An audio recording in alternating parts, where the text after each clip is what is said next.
Welcome back to Courtroom Chronicles, where today's hearing unfolds like a legal thriller. We're diving into one of the most intense moments you'll ever see inside a courtroom, a clash between the bench and defense attorney Brian Steele that leaves everyone stunned.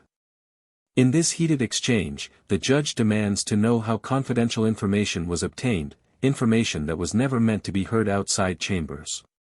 But what starts as a procedural question quickly escalates into a high-stakes standoff about ethics, privilege, and professional conduct.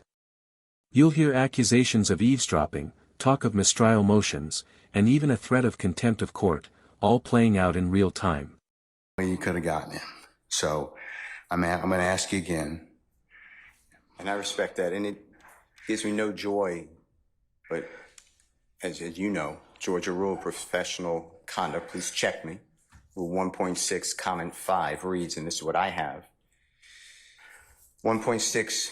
I know what the rule says, but here's the thing. Well, let me just. You need to please tell me who you got it from. I'm not asking you sum and substance of anything as of yet, okay? But I need you to tell me how you got the information. If you don't tell me how you got the information, I'm going to hold you in contempt. I understand. I don't want to be held in contempt. And I don't want to hold you in contempt, but this is so sacrosanct to have a conversation in my chambers parroted to you and others. It is that serious. Yeah, and that's why I raise it. It is that serious that we... Okay, pause right there. What you're witnessing is a direct conflict between legal ethics and judicial authority. The judge is demanding to know how Attorney Steele got access to privileged information. But here's the kicker. Rule 1.6 of Georgia's Rules of Professional Conduct makes it illegal for an attorney to reveal confidential client details, even if ordered. So, Steele's caught in a legal vice: obey the judge and risk violating ethics, or refuse and face contempt of court. Talk about a lose-lose situation. How did you get this information? I understand the issue. I promise you I understand it. But what I'm trying to ask you is, if you look at comment 5, this is how I understand the law. You cannot you can't violate something and then use privilege, okay? I'm not violating anything. Okay, but that's why I'm saying, how did you get the information? But just listen to what I'm trying to tell you. You're saying, you're threatening me with contempt. The privilege in 1.6 would occur if you were in the right place, right time to begin with. You weren't.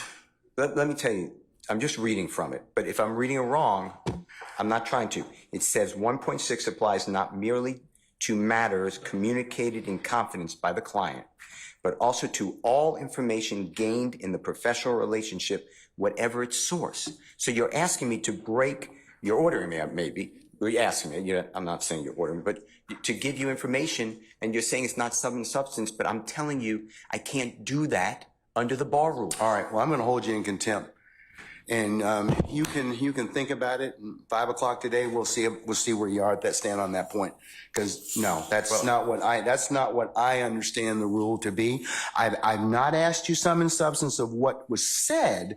I asked you how you got it. You can't do that. Yes, you can, because I have an idea how you got it.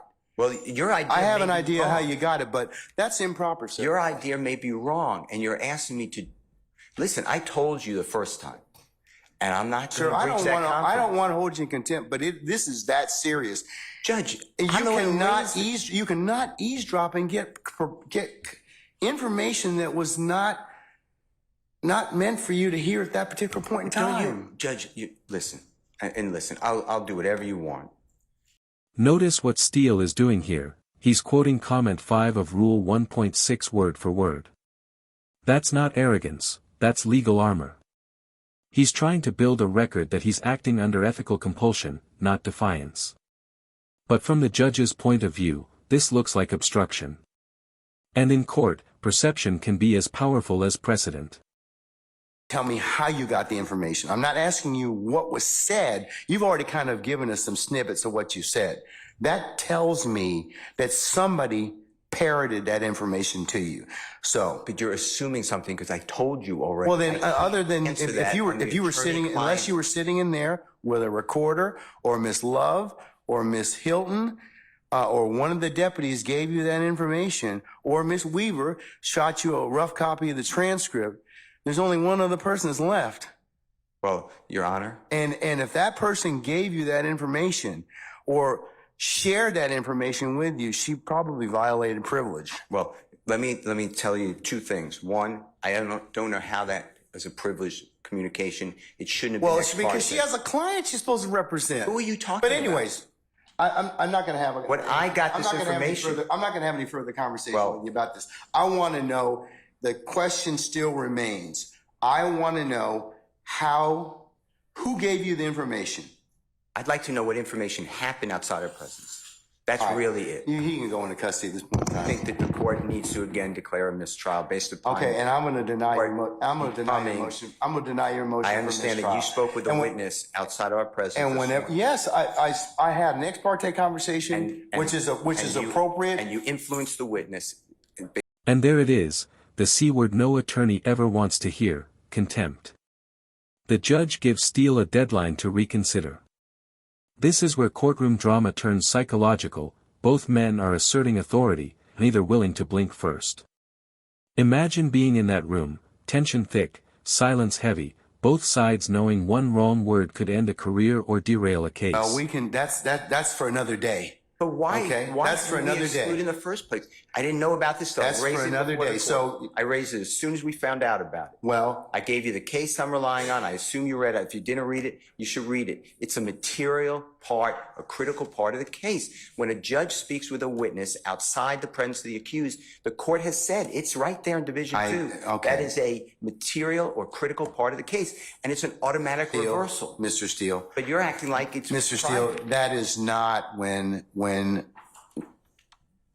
that is not the case when somebody discloses information in a ex parte conversation that one of the parties lawfully asked me to hold. You're not supposed to have communication with a witness who's been sworn. You know that I'm not telling you. I'm just saying if you read I'm assuming you read it. That's what it says. And you did it. Does the state wish to be heard? You said it supposedly. Yes, Your Honor. And what I'm trying to get to is why did that happen outside our presence? And I need to have I'm respectfully requesting the transcript that you mentioned to be given to us so we could really understand it. And then anything that was not on the transcript, if anything, that we understand what happened outside our presence. Okay. And now you have put it where somehow I have to reveal, and I told you the first time, I'd be breaching 1.6. And I know you're assuming something. I don't think you're breaching 1.6. You can't hide behind 1.6. I'm not hiding behind anything. You can't hide behind, yeah, but the thing is, I think you got this information. This moment right here. It's huge. The judge just speculated every possible way the defense could have received the information, even suggesting that someone from Chambers might have leaked it. That's not just procedural, that's an accusation. Think about it, if this leak did come from inside, we're no longer talking about courtroom etiquette, we're talking about a breach that could trigger an internal investigation. That needs to be told. But right now, we don't know Mr. Steele, why we were excluded from that. Mr. Steele, and I want that information because Mr. Williams' constitutional right under the Georgia Constitution. Just stop at this point in time, because Article 1, Section 1, you've already said that. You've already said Georgia that. Constitution, and we have the right to be present. All right, Mr. And we're not waiving anything. Yes, Madam, Ms. Love.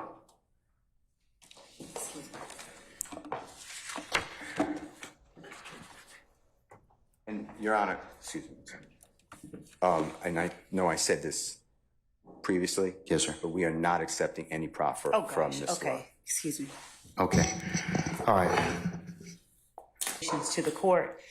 The court has inquired. We have no way of knowing what it is or who it was that disclosed information that was contained within an ex parte conversation. Not only was there an ex parte communication between that we requested as a state to be on record with the court, but there was communication made, I believe, to a person and his lawyer.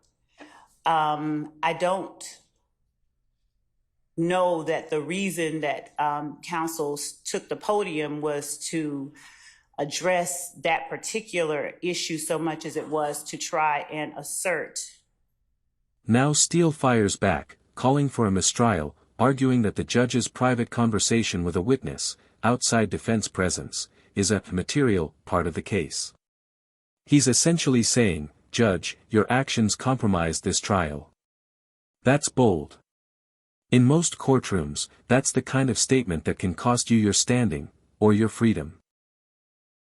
Did not have a right to be a part of, as this was a matter regarding a civil contempt that the court imposed upon a person for not obeying the court's directive. The state read the case that Mr. Steele cited. It does not stand for the proposition he asserts that it does. And regarding further legal support for our position, we would provide that to the court, but we are more concerned that information that is disclosed in an ex parte setting gets relayed to the parties who are not privy to that. The whole purpose of the ex parte request was so that that did not happen. And we expressed on the record our concerns and our reasons for concern regarding that. We believe that without more information about how that information got relayed to the defendants, we cannot make the kind of assertion I'd be inclined to make. So before making the next set of assertions, I would need to know how that information was made privy to them, to counsels for the defendant. We did not. The prosecution steps in to restore order, or at least to control the narrative. Listen closely, they're emphasizing that the ex parte meeting, a private discussion with the judge, was legal and properly recorded. But here's the subtle twist, they admit something did leak, and that's what's making the entire courtroom spiral. So the big question, who talked? We are extremely concerned. We have observed a number of actions on the parts of a number of people that I am not comfortable stating publicly at this time, but that would appear to call for being addressed in some other way. So as to Mr. Steele's request, I guess it was for a mistrial. I'm not even certain what all that was. I think it was probably more to make inaccurate assertions on the record public to whomever was within listening shot of his voice. And we would ask that the court strike everything that he said from the time he stood up and started talking after the court asked him where it was that he obtained the information that was made privy in counsel for this court. All right.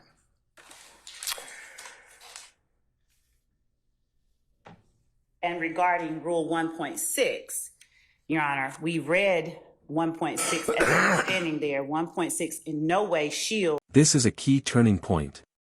The state argues that Rule 1.6 doesn't protect what Steele is refusing to disclose because the information didn't come from his client, it came from the court. If that's true, then Steele isn't shielding his client, he's obstructing a judicial inquiry. And that, folks, could turn ethical defense into criminal contempt in a heartbeat. To his client, from someone who was in chambers, or if the information was leaked directly to Mr. Steele. In either event, it is concerning and in no way falls under the protections of Rule 1.6. If the court would allow me a moment. All right.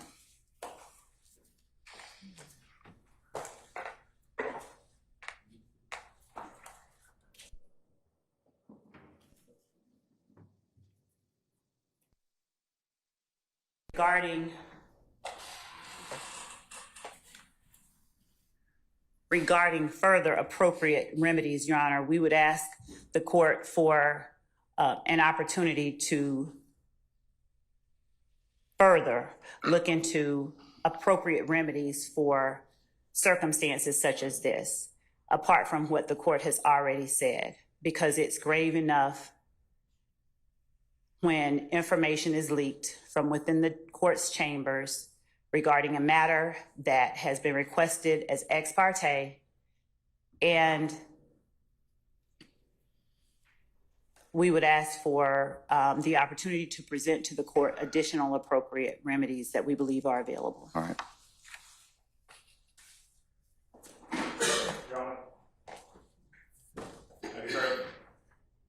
Sure. And Your Honor, also, unless it's Mr. Adams representing Mr. Steele in the capacity as someone who has been held. Another defense attorney jumps in, and now the walls are closing in. Attorney Sharp confirms that the defense was left completely in the dark about a meeting between the judge, prosecutors, and a sworn witness. Sharp's argument: this was a critical stage of the trial, meaning the defendants had a constitutional right to be present. If proven true, this isn't just bad optics, it's structural error, grounds for an immediate mistrial. That leaves Mr. Williams represented, at least at this juncture, by myself. That puts me in a position of making sure the court is aware that I'm in receipt of the same information that Mr. Steele received. I'm of the same opinion that the court has engaged in behavior that I believe compromises and corrupts the continuation of this trial.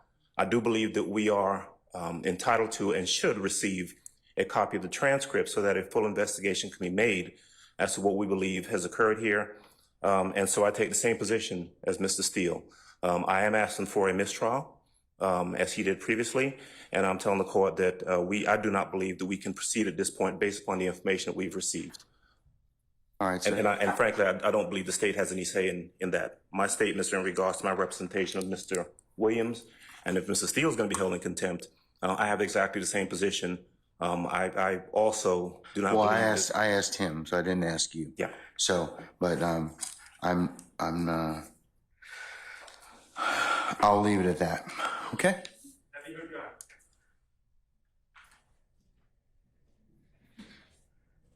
What is it, Mr. Sharp?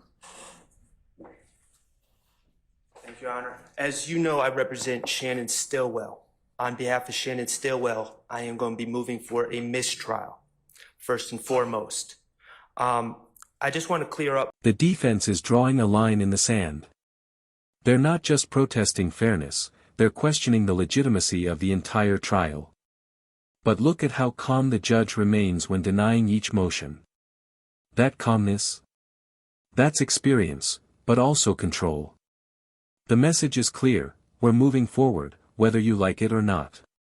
Clearly, we figured something was going on.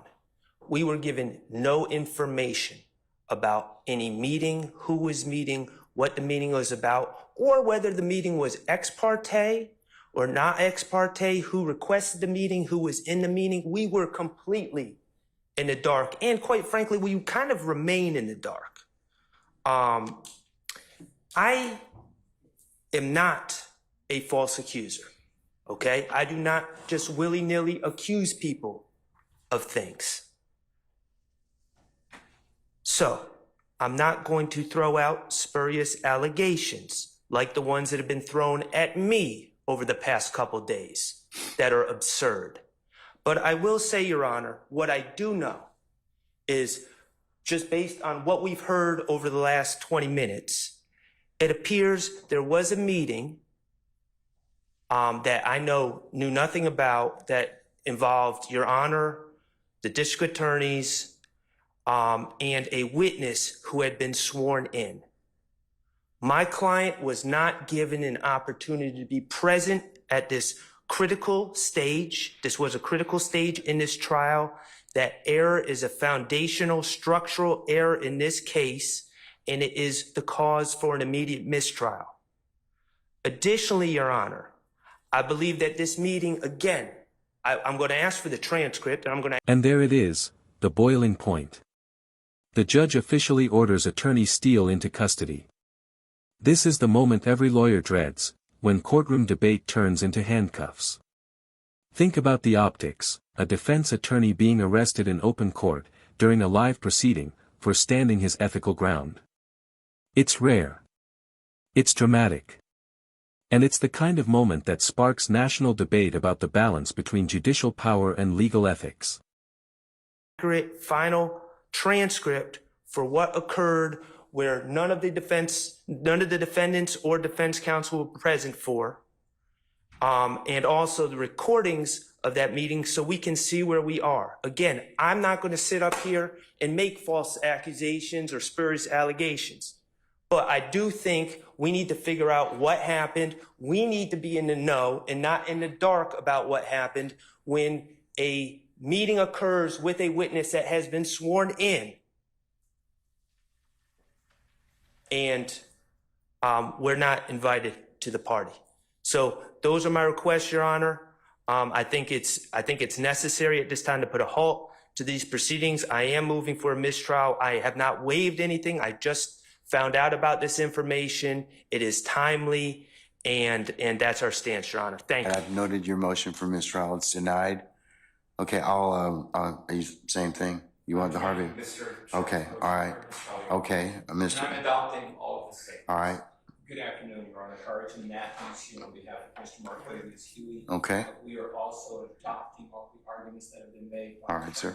Steele, by Attorney Keith Adams, by Attorney Max Sharp, by Attorney Douglas Weinstein. We also, Your Honor, we were here at the appropriate time, and when the court did come out, we were not made aware that there had. The judge's tone here says it all. He sees this as a direct violation of the sanctity of chambers, a sacred space in court procedure.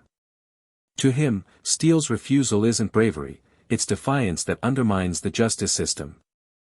And yet, to many watching, Steele's stance looks like moral courage, an attorney risking punishment to uphold his duty. Which side are you on? Was the judge right to press, or was Steele right to protect confidentiality? Drop your thoughts below. This debate is far from over. Some notice that there was something that was going on even beforehand. I thought that would have been the appropriate move, but nonetheless, Your Honor, I'm asking the court for a mistrial. I believe that it's appropriate here under these facts and circumstances. Thank you. All right, motion for mistrial denied. Ms. D. Williams? All right, thank you, madam. Motion's denied. Mr. Garner?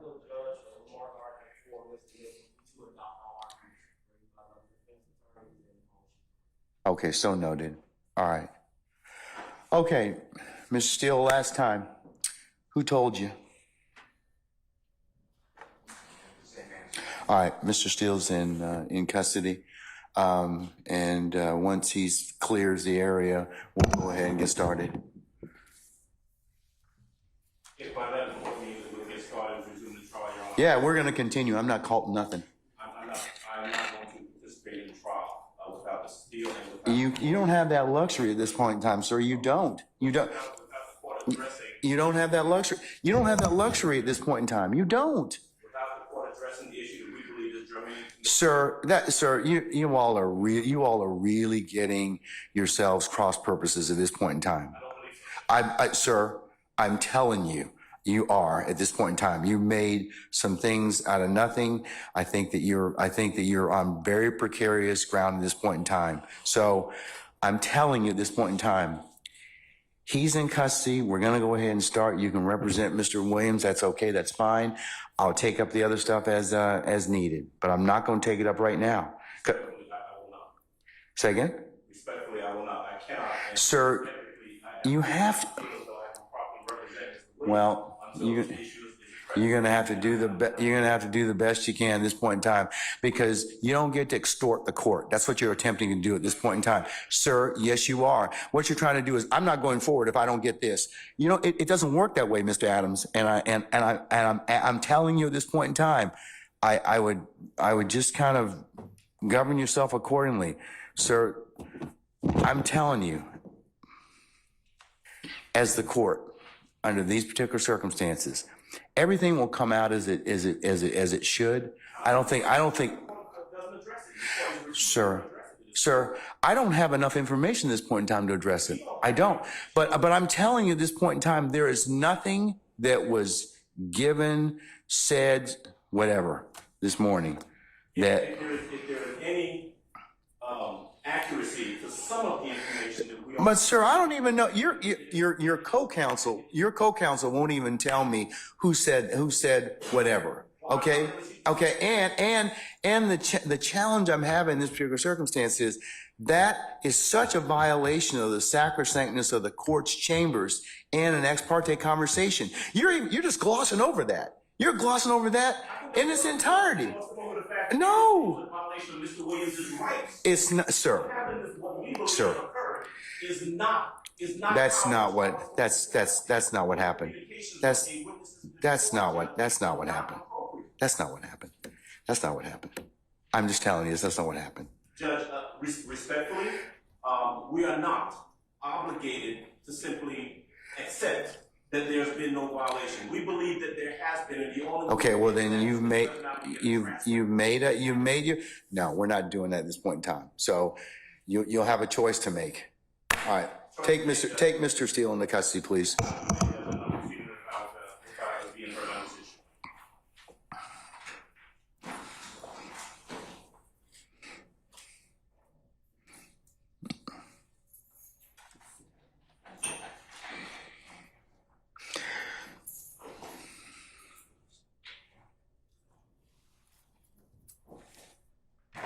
Your Honor, would the court afford me one moment to confer with counsel regarding the appropriate remedy in this type of situation? Okay, all right.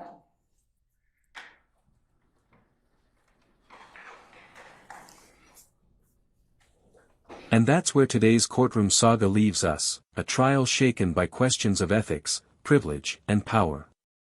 We saw a defense attorney held in contempt for refusing to reveal his source, a judge determined to defend the integrity of his chambers, and a prosecution desperate to contain a leak that's now front-page news. This case forces us to ask, when does protecting justice cross the line into defying it? If you found this breakdown as intense as we did, make sure to hit that like button, share your thoughts in the comments, and subscribe for more jaw-dropping courtroom breakdowns right here on Courtroom Chronicles.